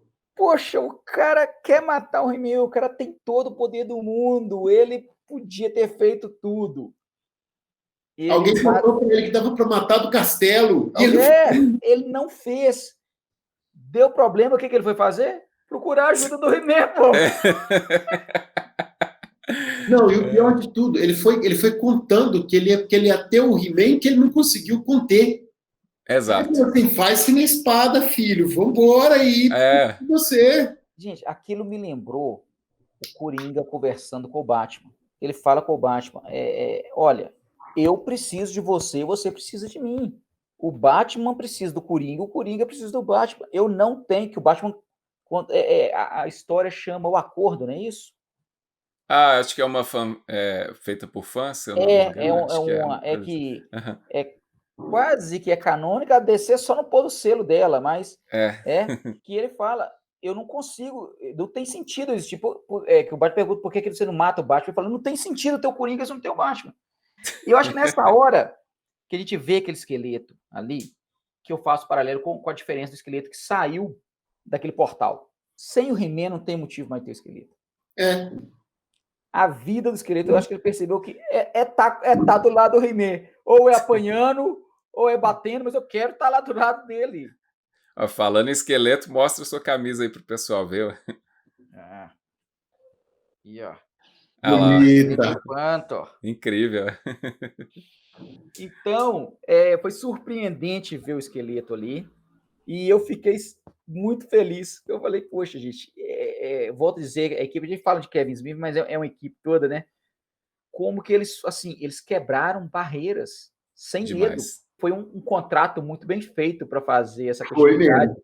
Porque eles fizeram até então o que eles quiseram fazer. E muitas ousadias, né? A gente tem, por exemplo, na primeira temporada, como eu falei, né? Tá registrado aqui no canal. Eu falei, eu quero ver o fim pra gente poder avaliar a obra toda, porque só pela primeira temporada eu tinha gostado, mas eu queria saber o que daria de desfecho aí nessa história. Tanto é que a gente meio que apostou assim que o Kevin Smith faria uma coisa épica ou ele cagaria com força ali absurda. E com essa segunda temporada, opiniões se mudaram. E a gente também, que já tinha uma expectativa positiva, a gente foi assim surpreendido de forma grandiosa, porque esse episódio mesmo a gente vê essa questão, o esqueleto ter que buscar ajuda para um He-Man que nem é He-Man mais, embora assim, o Du falou a palavra correta. Ele queria o He-Man selvagem. Ó, pega esse He-Man aí, vamos lá dar pancada e vamos resolver. Só que o Adam falou, não, a gente não vai mexer mais com esse cara. E é uma coisa que é o que eu falei. Esse foi um desenho que deu respiro. Eles tiveram, que vale justamente o que o Marcelo falou, essa construção. Quem montou o roteiro foi brilhante.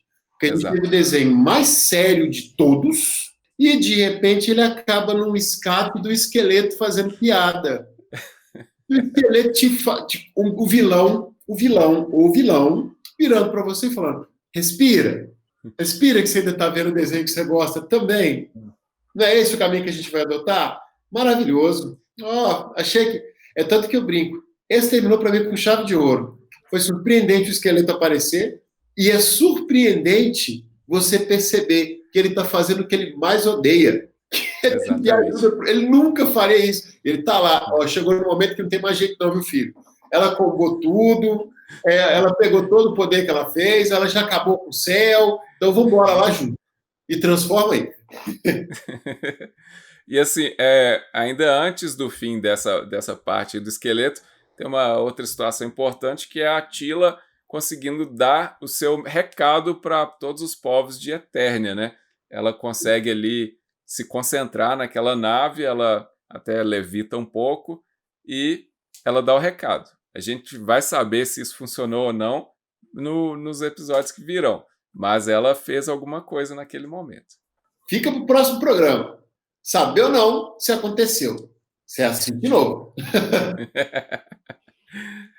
E tudo muito bem feito, igual o pessoal falou. E, cara, viva o esqueleto. Aí. Tem que fechar com isso. Viva vida o esqueleto. Longa ao esqueleto. Vida longa ao esqueleto. Malhado ou não, ele é muito bom para poder decidir as coisas. Bom, pessoal, a gente vai encerrando o vídeo por aqui. Se você gostou desse bate-papo, comente aqui o que você achou a respeito. E inclusive sobre a série, né? O que você já assistiu. Se você estava com boa impressão já na primeira temporada ou se você faz parte daqueles que crucificaram Kevin Smith. Talvez tenha sido surpreendido com esses novos episódios que pra gente foram incríveis. A gente vai encerrar essa temporada no próximo vídeo, mas você não esqueça de deixar o seu like, também se inscreva no canal e ajude a gente a crescer divulgando para os seus amigos. Um forte abraço e até a próxima.